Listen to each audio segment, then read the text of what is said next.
辽国是一片被忽略的温柔大地，它有山有河，同时也充满了生命力。小僧人的笑声在山谷里回荡。我也遇见了大象，不是隔着栏杆，而是在同一块自由的土地上建立古老的连结。顺着支流，湄公河的水在这里汇聚。你听见了吗？那是生命正在怒吼的声音。嗨，大家好，我是唐旅人，一名深入世界各地探索的冒险者。如果要跟着我一起去冒险，那记得一定要订阅我的频道，开启小铃铛。哇，这里看起来打理得很好哎，很漂亮哎。搭了大概半个小时的车，很快就到了他们大象园区。哦，我靠，大象就在这里，这么快吗？这是一座大象的保护园区，他们相当强调以自然的方式跟大象互动。这里的每一头大象都被园区奋力的守护。这些椅子是大象过去被奴役的证据，现在用来提醒人们他们是朋友。那么第一课，学会怎么跟大象沟通。问了一下要怎么跟大象互动，也不能从它正前面接近，因为它的眼睛很宽，它看不到我。如果它把鼻子伸向我的话，就是它想闻闻看我。它会闻我吗？它会拿鼻子卷我吗？好像没有很想理我。现在我身后在园区里面就有2只大象，好可爱。这个是亚洲象，好像比较小一点，跟非洲象比起来应该是小一些。你看另外一只一直在卷那个栏杆，不知道什么意思。我现在有香蕉了，准备喂大象喽。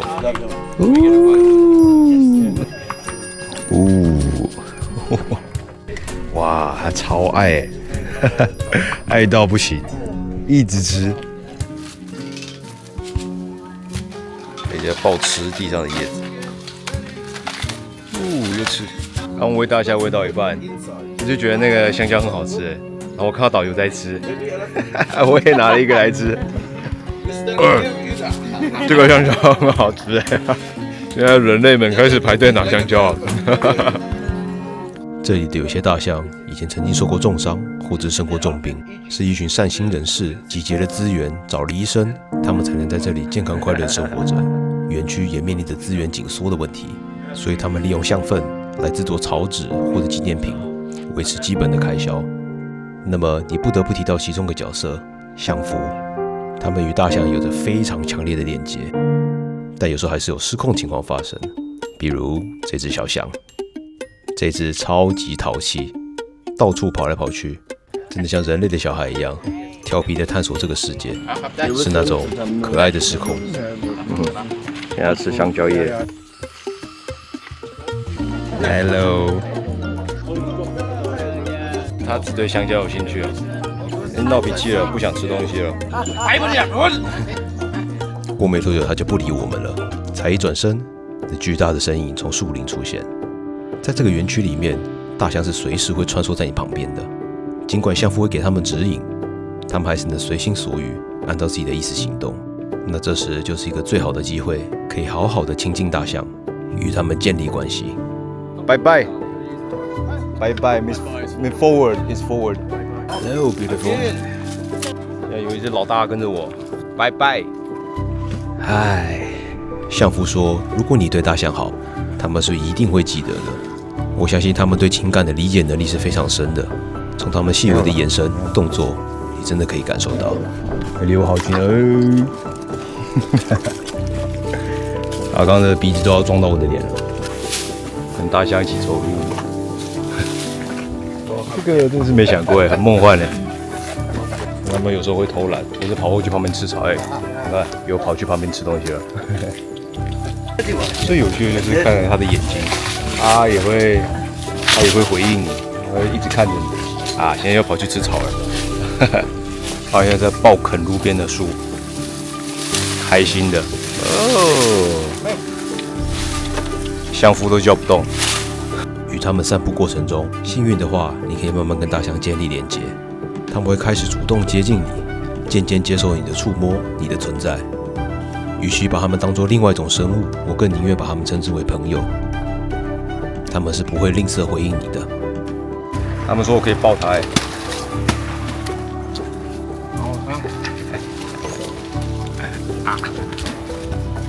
那个象鼻摸起来，里面是软的，外面是粗的，老皮嫩肉，然后鼻子湿湿的，然后靠近的时候，你都会听到那个个吐气的声音，它吐出来的气都是温暖的、温柔的巨兽，很可爱。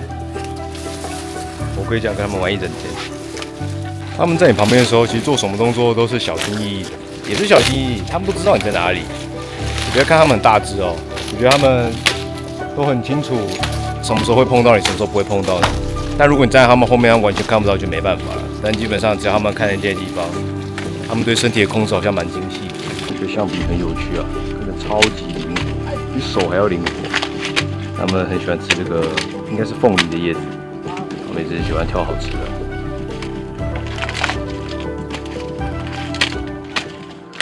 大象要去河边了。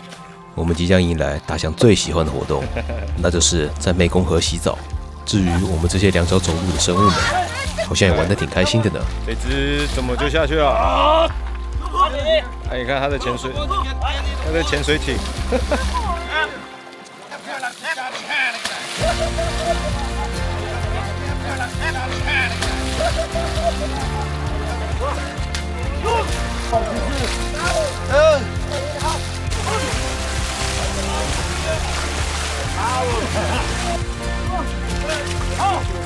他们真的很喜欢被洗澡，把全身搞得湿湿的一团糟。他不在乎，我也跟着不在乎了起来。我刚刚被夹了。好，来，我怎么被夹在中间？我的镜头都拍不下你。你在看我吗？你盯着我，我做错什么了吗？哦，你的脚痒了，对不对？哦，来到最后的拍照环节了，我特别站在大象旁边。这时导游给了一些温柔的指示，比方说请大家看镜头。哈哈，你看，是真的会停下来等拍照哎。我的耳朵一直暴打我，我真的觉得能被大象这样用耳朵扇巴掌，超级幸运。他一定感受得到，他有在打我。他一定是故意的，他应该也有把我当做朋友吧。是前往餐厅的路上，看起来很不错哎，说不定是我近起来吃过最好的一餐了。在园区吃完午餐后，又是一次与辽国的连接。这里有僧人在玩水，难得看他们笑得这么开心。他们等一下会展示轻功水上漂吗？哦，没有，他决定用走的，不用飘的。你们知道做什么事情能比在朗勃拉邦看僧人们布施更接近他们吗？那就是在山里面找到一群小僧人们，在瀑布嬉戏，让自己也当个孩子。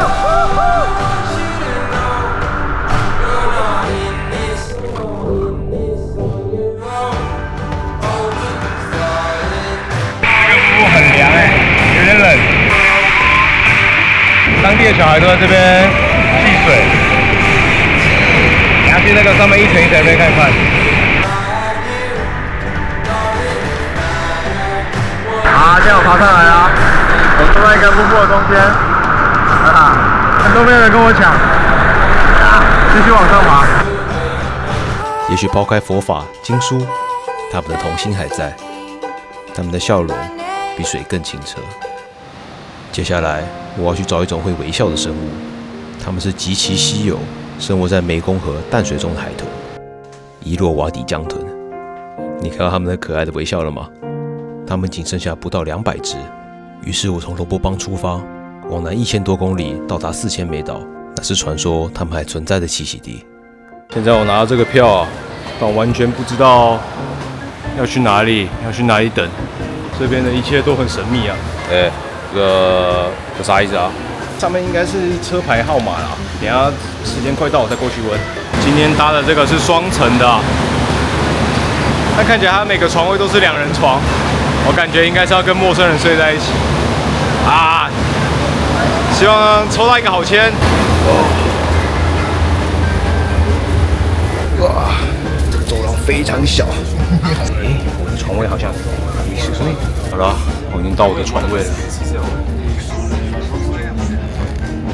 已经有人在。为啥这车可以停下来喽？现在没人气了，好几个人都下车了，我去看看咋回事。他想说为什么我们停下来了？皮带是不是断了？现在冷气回来了，继续赶路。现在我们的巴士下车了，然后把我们放在这个地方，看起来应该是Boxer 这边的转运站。现在这边看起来很荒凉。他跟我们说要在这边等我们的 minivan， 但现在等了半天 ，minivan 一直都没出现。啊，现在什么情况？现在时间太早了，这个巴士站也是空无一人，没有人可以问啊。搞了1个半小时，酒吧终于来了，超久。哇，这经过各种颠沛，刚才的司机到处送东西啊，送便当，送小孩，送什么买东西，有的没的。现在终于来到这边的港口了，我们要搭船在湄公河上面，很短的船程啊，然后到4千美岛。从这里你已经可以看到大大小小的那种散落在水面上的小岛，这边充满了欧美的背包客。湄公河的河水这个颜色其实跟脏一点关系也没有，而是它含有大量的泥沙，才是现在这个样子。终于登岛了，先去把住的事情搞定，来好好吃一顿。哇，没有想到这个街上其实挺观光的，都有一些酒吧、餐厅，当然不是最 fancy 的，但没想到在这么偏远的地方，竟然有这些设施。我现在在湄公河畔吃饭，气氛不错，很悠闲。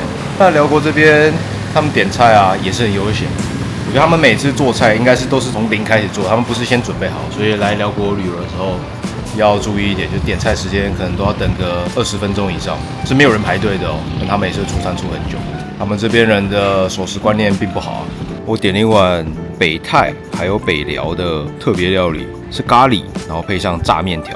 大家啊，哇，脆，这一口脆的很好。没有味道，看咖喱的酱。说不上是有什么太特别的，基本上其实就是咖喱，一点点微酸，感觉是他们的里面的某种香料。吃一下沾了咖喱面，奇怪了，好像有点不太合就很干，然后味道沾不上去的感觉。哇，这是白萝卜吗？好久没吃到白萝卜了。哦，那不是白萝卜，那是煮到透的马铃薯，没有太令人惊艳。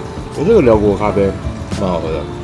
就在我找到住宿的同时，我已经走遍镇上大大小小的店家，打听伊洛王底江豚的消息，但得知了一个坏消息：他们在好几年前就已经在这片水域绝迹了。但也同时知道一个好消息，他们还没从这个世界上消失。听说在柬埔寨的境内能找到他们。那么在辽国只好先放弃，让我带你们去体验一下湄公河上最狂暴的存在。我从这里已经可以听得到瀑布的声音了，我都还没看到哦，好像很大它被称为湄公河的怒吼——孔恩瀑布，它是东南亚水量最大的瀑布。你可以看到它把整个河面撕裂成无数的水道，激起大量的水花，咆哮着。超大超宽，这个瀑布占据了整个河面这里是辽国的最南端，它标志性的切开辽国与柬埔寨之间的边界，在历史上交通被它切断成2截，那么生态系也在这里被一分为二，这让我燃起了希望，也许它就是保护伊洛瓦底江豚的最后一道防线。那么下一集我即将去柬埔寨寻找伊洛瓦底江豚的下落，同时我也有老朋友加入我的冒险，跟我一起探索这一块充满着血与泪的土地。这里有死亡，但也孕育着生命。我到底能不能看到穿梭在湄公河上那个神秘而会微笑的生物呢？我们下一集柬埔寨见。